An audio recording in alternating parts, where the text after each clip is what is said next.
इसरो ने एक बार फिर एक नया इतिहास रच दिया।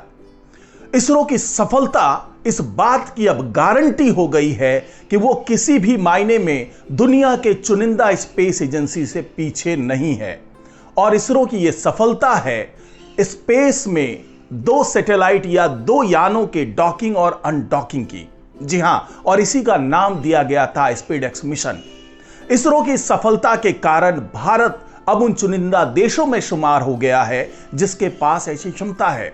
यानी दुनिया का ये चौथा देश अब भारत बनने जा रहा है जिसके पास स्पेस में डॉकिंग और अनडॉकिंग की महारत हासिल हो रही है। जी हां, इससे पहले अमेरिका, रूस और चाइना के पास ये क्षमता थी और अब भारत उसी पंक्ति में खड़ा होने जा रहा है। तो इसी के बारे में तमाम जानकारी आपको इस वीडियो में मिलने वाली है, तो इस वीडियो को आखिर तक जरूर देखिएगा। नमस्कार, मैं हूं डॉक्टर सुरजीत सिंह और आप देख रहे हैं माना मिस्ट्री। अगर आपने अभी तक इस चैनल को सब्सक्राइब नहीं किया है तो इसको सब्सक्राइब कर लीजिए, और अगर आपको ये वीडियो अच्छा लगे तो इसको लाइक कीजिए, शेयर कीजिए और कमेंट जरूर कीजिए। तो इसरो की यह सफलता अपने आप में एक मील का पत्थर साबित होने जा रहा है।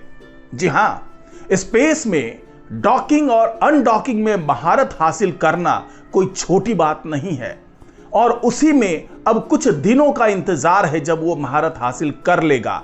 अभी इसकी सफल लॉन्चिंग हुई है, यानी पीएसएलवी की मदद से जो पूरे स्पेसएक्स मिशन है उसको लॉन्च कर दिया गया है, और अगले 66 दिनों के दौरान ये सारे मिशन की जो प्रक्रिया है वो पूरी होने जा रही है। इसरो ने पिछले कई सालों में बड़े बड़े कीर्तिमान बनाए हैं। यही वजह है कि इसरो अब अमेरिका के नासा जैसे स्पेस ऑर्गेनाइजेशन को कड़ी टक्कर दे रहा है। और ये जो टक्कर दे रहा है इसरो, इसके लिए इसरो ने श्रीहरिकोटा से पीएसएलवी C-60 रॉकेट से दो छोटे स्पेसक्राफ्ट लॉन्च किए हैं। जी हां, ये लॉन्चिंग स्पेसएक्स मिशन का हिस्सा है। ये पहली बार होगा जब इसरो पृथ्वी से 470 किलोमीटर ऊपर दो रॉकेट्स की डॉकिंग और अनडॉकिंग करेंगे। यानी हजारों किलोमीटर की रफ्तार से उड़ते हुए दो स्पेसक्राफ्ट को पहले जोड़ा जाएगा, यानी कि पहले उसकी डॉकिंग होगी, फिर उन्हें अलग किया जाएगा, यानी उसकी अनडॉकिंग की जाएगी। और इसरो का जो ये मिशन है स्पेसएक्स, इसको हम स्पेस डॉकिंग एक्सपेरिमेंट भी कहते हैं। भारत के लिए यह गौरव की बात है कि इसरो ने अब इस डॉकिंग सिस्टम पर पेटेंट भी ले लिया है, क्योंकि आमतौर पर कोई भी देश डॉकिंग और अनडॉकिंग की कठिन बारीकियों को शेयर नहीं करते। इसलिए इसरो को अपना खुद का डॉकिंग मैकेनिज्म बनाना पड़ा, और अपने इसी मैकेनिज्म का अब इसरो ने पेटेंट कर लिया है। अंतरिक्ष में खुद का स्पेस स्टेशन बनाने और चंद्रयान 4 की कामयाबी का सपना इस मिशन पर टिका है। इस मिशन में दो स्पेसक्राफ्ट शामिल हैं। एक का नाम है टारगेट यानी लक्ष्य, वहीं दूसरे का नाम है चेजर यानी पीछा करने वाला। दोनों का वजन 220 किलोग्राम है। पीएसएलवी C-60 रॉकेट से 470 किलोमीटर की ऊंचाई पर दोनों स्पेसक्राफ्ट अलग दिशाओं में लॉन्च किए गए। इस प्रक्रिया के दौरान टारगेट और चेजर की रफ्तार 28,800 किलोमीटर प्रति घंटा तक पहुंच जाएगी। लॉन्च के करीब 10 दिन बाद डॉकिंग प्रक्रिया शुरू होगी, यानी टारगेट और चेजर को आपस में जोड़ा जाएगा। अगर इस तारीख की बात करें तो 30 तारीख को यह लॉन्च हुआ है, और करीब 8 तारीख के आसपास यह प्रक्रिया शुरू होगी, यानी 8 जनवरी 2025 में यह प्रक्रिया शुरू होगी। करीब 20 किलोमीटर की दूरी से चेजर स्पेसक्राफ्ट टारगेट स्पेसक्राफ्ट की तरफ बढ़ेगा। उसके बाद यह दूरी घटते हुए 5 किलोमीटर तक पहुंचेगी, फिर 1.5 किलोमीटर होगी, इसके बाद 500 मीटर हो जाएगी। अब चेजर और टारगेट के बीच की दूरी 3 मीटर होगी। तब डॉकिंग यानी दोनों स्पेसक्राफ्ट के आपस में जुड़ने की प्रक्रिया शुरू हो जाएगी। चेजर और टारगेट के जुड़ने के बाद इलेक्ट्रिकल पावर ट्रांसफर किया जाएगा। इस पूरी प्रक्रिया को धरती से ही कंट्रोल किया जाएगा, यानी कि इसरो के हेडक्वार्टर से इस पूरी प्रक्रिया पे नजर भी रखी जा रही है, और इस पूरी प्रक्रिया को मॉनिटर करने के बाद उसे कंट्रोल भी किया जा रहा है। इसरो के लिए यह मिशन एक बहुत बड़ा एक्सपेरिमेंट है। क्योंकि भविष्य के स्पेस प्रोग्राम इस मिशन पर टिके हैं। The SpaceX 2 satellites are moved.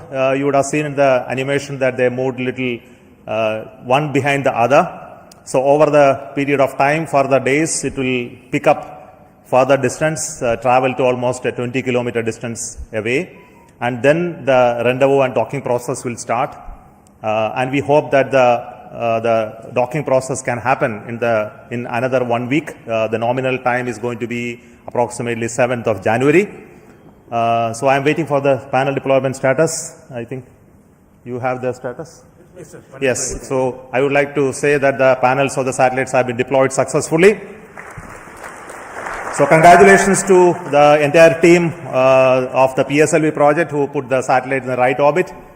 Also the SpaceX team who worked very innovative, novel, cost-effective docking demonstration mission using 2 small satellite bus architecture. अब सवाल ये उठता है कि ये मिशन चंद्रयान 4 और जो भारत अंतरिक्ष स्टेशन बनने की तैयारी है जिसे BAS कहा जा रहा है, उसके लिए ये इतना जरूरी क्यों है? तो आपको बता दें कि चंद्रयान 4 मिशन में इसी डॉकिंग अनडॉकिंग तकनीक का इस्तेमाल होगा। यानी चंद्रयान 4 मिशन की कामयाबी SpaceX की सफलता पर निर्भर करती है। नासा की तरह अपना खुद का स्पेस स्टेशन बनाने में इसी मिशन की तकनीक का इस्तेमाल किया जाएगा। इसके अलावा सैटेलाइट सर्विसिंग, इंटरप्लैनेटरी मिशन और इंसानों को चंद्रमा पर भेजने के लिए भी यह टेक्नोलॉजी जरूरी है। इसरो के मुताबिक जब एक ही मिशन को कई चरणों में लॉन्च किया जाता है तो यह तकनीक जरूरी होती है।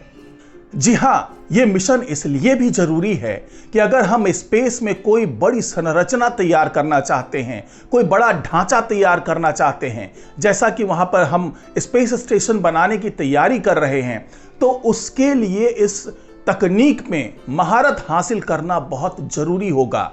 क्योंकि उतना बड़ा ढांचा बनाने के लिए कई चरणों में रॉकेट वहां जाएगा, अपने साथ सामान लेकर के जाएगा, फिर वहां पर उन्हें आपस में जोड़ने की प्रक्रिया होगी, यानी डॉकिंग की प्रक्रिया होगी।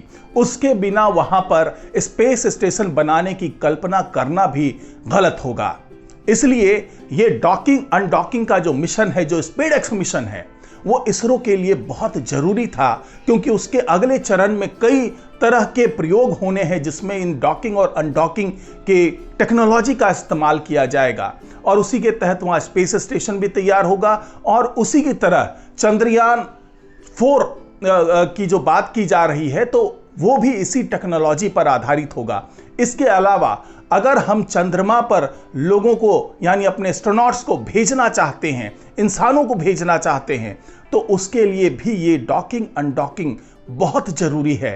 तो आज की रिपोर्ट में फिलहाल इतना ही। नमस्कार।